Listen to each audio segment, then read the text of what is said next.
Welcome back. You're watching NewsX with me, Devika Chopra. Global headlines have been dominated by the Chinese development low-cost AI foundational model DeepSeek. After this disruption, Donald Trump has ensured the United States, who have a domination over the market through OpenAI or Google, invest further into improving the AI infrastructure. Donald Trump has announced a $500 billion Stargate Project, partnering with tech majors to create an ambitious AI infra venture. In March 2024, India also announced the IndiaAI Mission with over rupees 10,000 crores of an allocation. Now, Union Minister Ashwini Vaishnaw has further announced that India will be getting its own foundational AI model with a new compute facility housing 18,693 graphic processing units, which have already been acquired. The average rate for AI compute aimed by India will be rupees 100 per hour, almost half the global benchmark, making it highly attractive for entities to train AI models. The government is planning a subsidy for a period of 4 years for the same, and 6 major startups have been roped in to build the models in 6 to 10 months. Our focus in the next 30 minutes will be to understand how the budget can help the India mission. With me on the broadcast is Mayurakshi Das, founder and CEO of Elixir AI. We also have with us Kanav Singla, founder and CEO of Metadome AI, and Dr. Jayjeet Bhattacharya, president of CDE PR. Let me begin this conversation with Mayurakshi Das, if I may. Mayurakshi Das, of course, I want to understand from you, firstly, what are the expectations of the AI industry and AI sector from the budget specifically? I think it's already a fantastic start in terms of innovation and AI.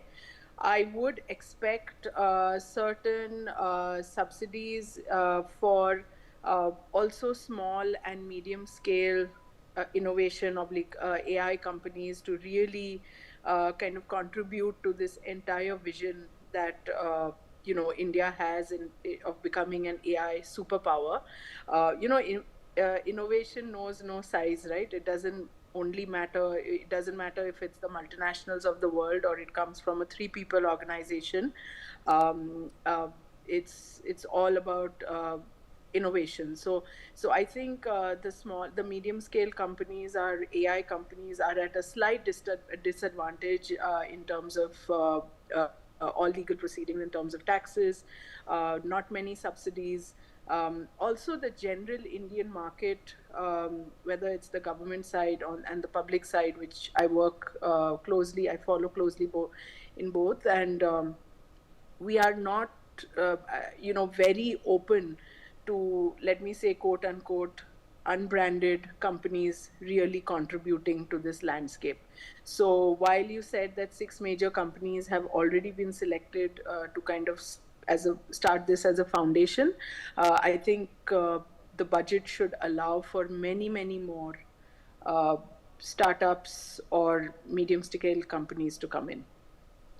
Okay, all right. Let me also bring in Kanav Singla into the conversation. Kanav Singla, your expectations as well. Sure. So I think to give you some existing context and to the audience, I think we have, as India, already made strides in acknowledging the importance of AI. I think that's the first thing. And the IndiaAI Mission is a testament to that. And we are ready to position India as a global leader now in AI. And we have seen talks about ethics, about data governance, and all the existing initiatives, I think, provide the foundation on which we can build a larger context or a larger story, and a budget is going to be speculatively reflective of that as well. And I think key areas that we can expect attention to come from, and we I think have the right platform now ready in the country. I think the first is research and development, and I've seen research and development a decade ago at my alma mater, where we were at that point in time thinking about what an AI research lab would look like. And today, if you talk to an 8-year-old or a 9-year-old also in schools, they understand what research and development is, but they may or may not have the right ecosystem or the right funding or the right guidance or the mentorship to pursue such careers or to pursue patience as a career. And I think a proper amount of research funding, a proper amount of research infrastructure is now the demand from more than ever now, because that infrastructure needs to be taken care of. And secondly, I think we need the right talent, right? So the skill development programs is something that we should now do a special focus on, and integrating AI into all levels of education and reskilling our workforce will completely change the way we look at ourselves as a technology country. And some things like data policy and ethical considerations will be required. Those guardrails will be required now if we are going into such depth. But I think these are some of the areas that we need to consider and need to keep in mind as we scale as a country when it comes to such an important technological shift is concerned. Okay, Mayurakshi, bringing you back to the conversation, in terms of some of the goals that the government has set or the timelines that the government has set for India to achieve its own AI ambitions, do you think that those are realistic timelines and that we have some of the groundwork already in place to achieve the same? Absolutely. So I think the timelines are very aggressive. Yet I think, given the nature of technology, technology is ever changing, right? Extremely fast. Look at it. We had ChatGPT 6 months ago. Now we have DeepSeek and God knows what else. So technology is not an asset which kind of grows and overly matures. So we have to be extremely twofold, extremely agnostic. And adapt very, very quickly to the world trends and needs in terms of AI. So aggressive timelines and push on the IndiaAI mission is a really good catalyst to get everyone going very, very soon. Otherwise, there's no race. Again, there's no race. Like, this is a self-declared race. Like, we're not racing against anyone, whether it's the US or China. We've already proved ourselves as innovators of the world, but I think it's just time to capitalize a little bit. So urgency is definitely of the need. Okay, I want to take the same question with Kanav Singla as well. Kanav Singla, your thoughts? As Mayurakshi said that yes, the timeline and the goals are pretty aggressive, but do you think that we have the groundwork in place? No, I do resonate with what Mayurakshi said, that it's a self-imposed timeline, it's a self-imposed race, and the basics of the technology have existed in the past. But is it, sorry to interrupt you there, but is it a self-imposed race at this point in time? Yes, it's a self-imposed timeline, but is it a self-imposed race? Because America's already led the way with OpenAI, with ChatGPT, and then suddenly, I was watching this clip of Sam Altman where he was asked a question about what can be done to have some competitors against ChatGPT, and he literally said, against OpenAI, and he literally said, listen, don't even try. We're too far ahead in this race. And then you have a DeepSeek coming out of nowhere. I mean, I'm sure you guys knew about it or were reading about it because you're in that industry and in that sector, but for the general public, we didn't really know that China was developing a DeepSeek and that will be out to compete with a ChatGPT. So from that perspective, I just want to understand, because you said that this is a self-imposed race. I think, we have to first look at our geopolitical landscape to answer that question, right? So as a country, we have 1.4 billion people, and that is not the same as US. That may be similar to China, but geopolitically we are far well poised when it comes to the amount of data that any application can create within the country. So it's not about just building a foundational model, and it's not about just building a chatbot that people can interact with. I think AI as a whole, as a technology, nobody can call dibs on that technology today and say that, hey, as a country, we own it, or we are that far ahead. And every country's AI context will be different. So India's AI context will be very, very different than China's AI context, and or even for that matter, US's AI context. once we start building our local models or our large models or our small models, which are poised to solve our own problems, then we will release those models to the world so that they can solve their problems. Then we will also have our AI moment. But to answer the question of are we there yet today, I would say we can do better, because the infrastructure or the research funding needed, or the, I would say, just the motivation to get into this space that is needed, that is something which would require a governance push as well. Okay. Can you elaborate on that then, Karavsila, when you say that we can do better, what really is it that the government must do? Because yes, you're right that somewhere our understanding of AI has now become limited to, say, Chat GPT, then it's limited to a Grok, which is Elon Musk, or it's limited to a now a DeepSeek. So in a way, yes, the Indian government has also announced that we want our own generative AI model, which will be competing with the Chat GPTs and Groks and DeepSeeks of the world. But what is it in your assessment that perhaps you feel the government should be focusing on instead of just having our own generative AI model? I think the government is doing or taking the right steps, and everything will happen on its own pace. Given we have to deal with a lot of things. I think the first thing is very, very important. Like I earlier mentioned, that we need to have the right research infrastructure in the country, and there are already AI labs that exist in all IITs, or most IITs, or most of our institutions where the AI research is happening. They do have research funding, but as in that increases, of course, they will be able to attempt bolder problems or larger problems. And that will also attract people to pursue PhDs and to pursue, masters as their subject matter expertise being in AI. I see some of that happening today, but, that is where one area where we can do better.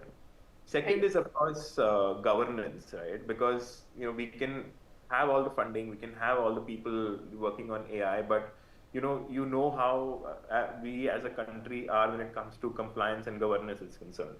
So the government also needs to put in the right guardrails to make sure that the ethical side of AI is also taken care of, and we don't blow it out of proportion. And I think the third thing we can do is start at grassroots levels.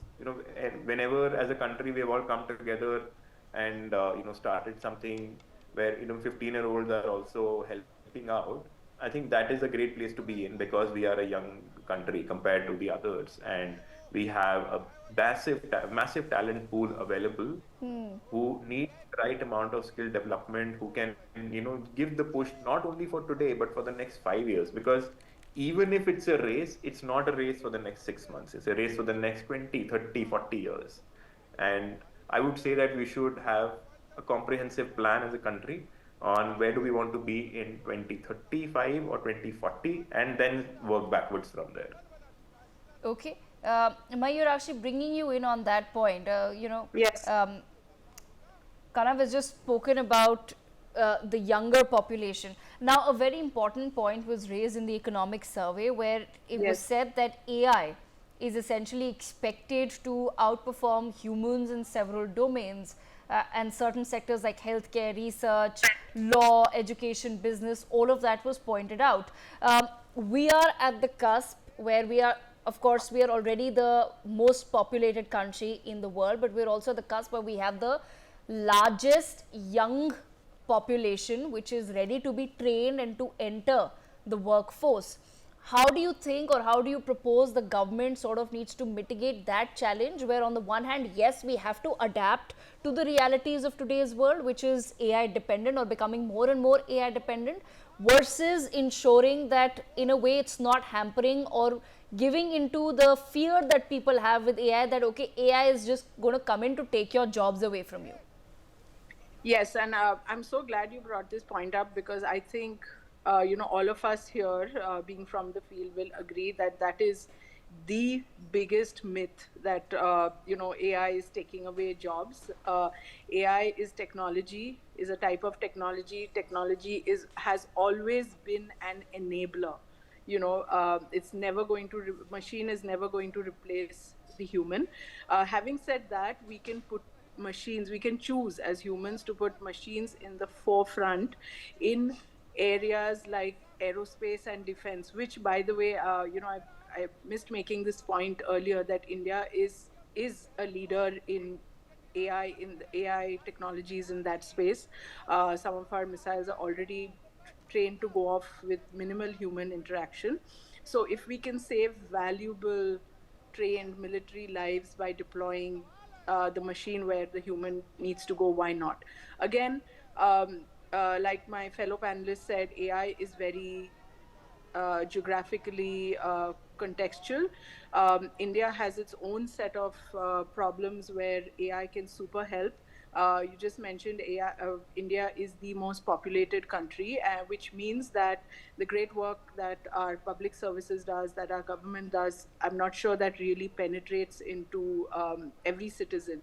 Let's use AI to make sure that healthcare reaches healthcare, the grants, healthcare grants, education grants, such noble initiatives by our honorable Prime Minister really reach the grassroots level, and that can only be done through AI and digitization. While we say Har Ghar Jal, Har Ghar internet connection, let's also make sure that the government portal reaches each and every household, and they have access to everything that's going on in the country. I don't think that's happening. So that's a huge solution right there. In terms of healthcare, let's be a pioneer in kind of transforming and disrupting the entire healthcare cycle. The top doctors of this world, and I know a couple of them, their outreach is so limited because they still have to look at every patient on a person to person basis. They are open to AI taking over a bunch Right. of the automation part. So let's not, I think, chase chat GPT and generative AI models, language models. It's already been there, it's worked for us. Why go down that path? Let's get on to something new. Okay, all right, fair enough. Jayjeet Bhattacharya also joins us at this point. Jayjeet, I was just talking about how we have one challenge of where we have a very young population, which now needs to really be trained to understand what are the jobs in the new world in the coming decades. And on the other hand, we also want to really invest money into developing our own AI models. And as the other panelists have also spoken about, maybe not just focus on generative AI, but other utilizations of artificial intelligence as well. But I want to understand from you, the biggest fear has always been in everyone's mind that AI will come and take your job. And that's something that's been said in the economic survey as well, that we have to look at the possibility of large-scale labor displacement if that were to happen. We have to be ready for that challenge when it comes. I'm just going to take one more minute to explain what I mean by that. For example, in a legal office today, I have seen that there are young people who know how to put in the prompts into a generative AI model and develop some sort of a legal form immediately compared to someone else who's probably doing the work from scratch. Now, बचपन में हमें कहते थे ना, नकल के लिए भी अकल चाहिए. So somewhere, how do we get into that sort of a mindset or a frame where we have to understand that ultimately the human brain and the human mind and the human eye will always be required to fine tune it. But if something can reduce my time at looking at legal documents from, say, the whole day to maybe a couple of hours, then that's actually helping me and not necessarily taking a job away. Is that possible? Yeah, I like the choice of words you had in the beginning, that we need to train our young people. So I hope it is not a policy conundrum whether we will train our young people or we will train the AI. So I guess we need to train both. Now, one of the things we need to keep in mind is that we can't stop the march of technology. So it's going to happen. If we are saying that we'll take policy decisions that technology and specifically AI in this context will not be used for certain areas, certain sectors, because the government will dictate it, that's not going to work out. We'll end up going back to the era of ambassador cars, because the government dictated that no other cars will be there except ambassador cars. and we saw what brought, what that did to our economy. So what we will have for sure is AI penetrating every aspect of life. Now, if you're saying that in domestic economy, we will not allow AI to happen in certain sectors. For example, earlier it was told that we'll not let AI drive cars and will not have full ADAS, so that millions of drivers out there do not lose their jobs. Well, it's going to happen. If we don't do it in India, it will happen elsewhere, and then by the time we wake up, it'll be too late for us because we will not have the opportunity to catch up. It'll be a missed bus, and again, no pun intended because I'm using the word bus, but it'll be a missed opportunity. Now, having said this, also keep in mind that about 8 to 9% of our economy is dependent on GCCs, which is Global Capability Centers, which is where there are people sitting in India doing various process works and high-end works for companies based in the Western Hemisphere. For sure, those companies will move to AI, and they already have in terms of voice. And so for sure, there is disruption happening. And if we don't get ahead of the game and do it ourselves, somebody else will disrupt us, and there will be job loss. And therefore, it is not when it will happen. It's going to happen for sure. And we need to pull up our socks and figure out now what do we do. Let me take a few more examples. When taxis were introduced in Delhi, the Tongawalas went on strike saying that taxis will take away their jobs, so taxis should not be allowed in Delhi. Now imagine Delhi without having taxis, only having Tongawalas. When the rotary dial system came out in US, those who were doing the switching, they would physically take out plug from one voice call and put it into another voice call, and that's how connections would happen. You would call up the central office and say, connect me to this number. They will physically do the connects. Then came the revolution where you would dial the phone number and it would directly connect without any human being involved. There were huge protests in US on this particular issue that technology is disrupting jobs and so many people will get jobless. Guess what? If we did not have the rotary dial and the equivalent dialing system now, 4 to 5 times the population of US would just be doing the plugging in and plugging out. So we need to adopt technology in order to have a more prosperous and better life for all of us. The question is that when something like a new technology comes in or a new taxi comes in, it does disrupt it. Imagine a 50-year-old who knows nothing else but to drive a Tonga. How are you going to explain to this person that you should now take a loan, buy a taxi and start driving? And in the AI context, how will you teach a 50-year-old or a 60-year-old how to learn a new skill and survive? I mean, will they become prompt engineers? Will they get back to low-cost salaries and become prompt engineers? These are complex questions that needs to be solved now before the disruption happens. And we need to make sure that the pain is reduced as much as possible as this transition starts happening. And this transition cannot be stopped. And it'll be foolish and foolhardy to run fiats to stop this transition from happening. Again, no pun intended on the word fiat. I did not mean Fiat and Ambassador being the old cars, but no government diktat will really stop the march of technology and AI.